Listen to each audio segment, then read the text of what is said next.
Claro que a gente fala também sobre a economia nos Estados Unidos e na expectativa, claro, a reta final da campanha americana. O PIB do país cresceu quase 3% no trimestre. Foi uma discussão feita hoje com o anúncio dessas informações e isso, claro, trouxe impactos no mercado financeiro. E nós temos mais um convidado agora, um convidado que vem dos Estados Unidos, o economista estrategista-chefe da Avenue, Will Castro Alves, mais uma vez já está conosco no Jornal Jovem Pan. Tudo bem, Will? Como vai? Obrigado mais uma vez.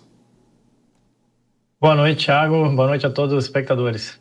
Bom, esse dado do PIB favoreceu alguma coisa nas expectativas para a economia americana? Claro que tudo já está mais contaminado na expectativa da eleição na próxima terça-feira, mas é sempre bom lembrar que já tem eleitor indo para as urnas e faz tempo. O próprio presidente Joe Biden já votou, não é isso, Will? Exatamente, a gente está aqui nos Estados Unidos já em clima de campanha, mas diferente do Brasil, as coisas não param aqui nos Estados Unidos, né? Até porque a eleição, ela se dá numa terça-feira, né? O dia oficial da eleição, dia 5 de novembro, é uma terça-feira. Isso vem lá da história, uma longa história, digamos assim, o porquê dessa terça-feira, né? Mas é sempre na primeira terça-feira do mês de novembro, tem a ver com a safra no passado, enfim. Mas o ponto é que as coisas aqui não param nos Estados Unidos e esse dado de PIB, ele veio junto com outros dados que a gente viu nessa semana. Na segunda-feira na terça-feira a gente teve a confiança do consumidor, que mostrou um grande salto, mostrou que cada vez menos pessoas aqui olham para frente e veem a possibilidade de uma recessão nos Estados Unidos. Se falou muito em recessão, que a economia americana ia desacelerar, mas cada vez menos os consumidores veem isso. Além disso, a gente teve o dado de ADP, né, que é a criação de postos de trabalho no mercado privado americano, surpreendeu para cima. Então, o mercado de trabalho continua aquecido nos Estados Unidos.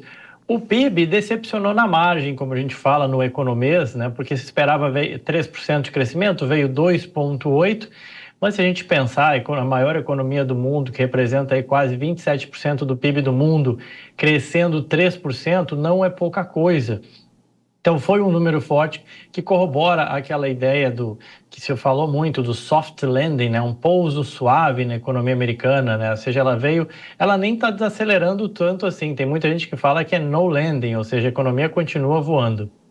E, Will, não posso deixar de te perguntar, você trabalha nos Estados Unidos e, claro, tem um trato com brasileiros que precisam do dólar. Eu quero a sua visão daí para cá, porque o dólar comercial continua subindo, hoje uma estabilidade, claro, deu uma amenizada por causa de algumas declarações de integrantes do governo, mas qual é a preocupação? O que vem daqui para frente? A sua bola de cristal, Will? Boa pergunta, Thiago. Eu gostei bastante do comentário do Jason Vieira aí, que eu acompanho também. Excelente comentário. Realmente a vida do brasileiro é muito dolarizada.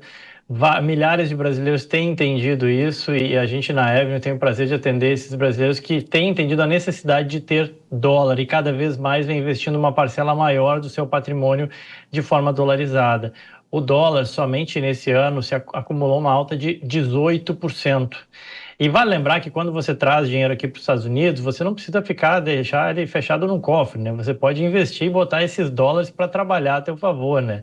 E quem investiu em bolsa, por exemplo, esse ano aí está acumulando um retorno bem considerável, né? Agora, olhando, né, o cenário, acho que dá para explicar a historinha do dólar da seguinte forma.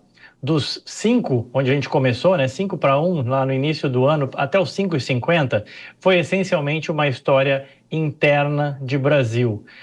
Questão fiscal, declarações de ministros, declarações de presidentes, uma dissonância entre política monetária, Banco Central e política fiscal, que elevou a percepção de risco dos agentes e fez com que a moeda saltasse lá dos seus 5 para 5,50. Só que agora, de outubro para cá, a gente vê o dólar se valorizar também no mundo. Até então, o dólar não estava se valorizando. A gente brasileiro não conseguiu perceber muito isso, porque só foi ficando mais caro, né, no Brasil. Mas não, quantos de vocês lembram, né, quando o dólar estava 1 para 1 com o euro, né? E aí o dólar foi perdendo espaço, o euro se valorizando ao longo desse ano, a libra se valorizou ao longo desse ano também. Então o dólar estava se desvalorizando no mundo uma contra o real, se valorizando uma questão interna, Brasil, tá? A partir de outubro, a gente começou a ver o índice dólar se valorizar, a economia americana mais forte do que o esperado. Tem ainda o contexto político da chamado Trump Trade, né? Ou seja, o Make America Great Again pode fazer o dólar ficar cada vez mais great again também. E isso tem influenciado o dólar no mundo e, consequentemente, também no Brasil. E aí eu diria que dos 5,50 agora para esses 5,70, você teve um ingrediente a mais. Além do componente interno, começou também o componente externo do dólar se valorizar no mundo. Will Castro Alves, diretamente dos Estados Unidos, economista, mais uma vez obrigado pela atenção, e você volta nessa semana ainda falando mais, claro, sobre a economia, mas também já a expectativa para a próxima terça-feira. Valeu, Will, um abraço para você. Até a próxima, forte abraço.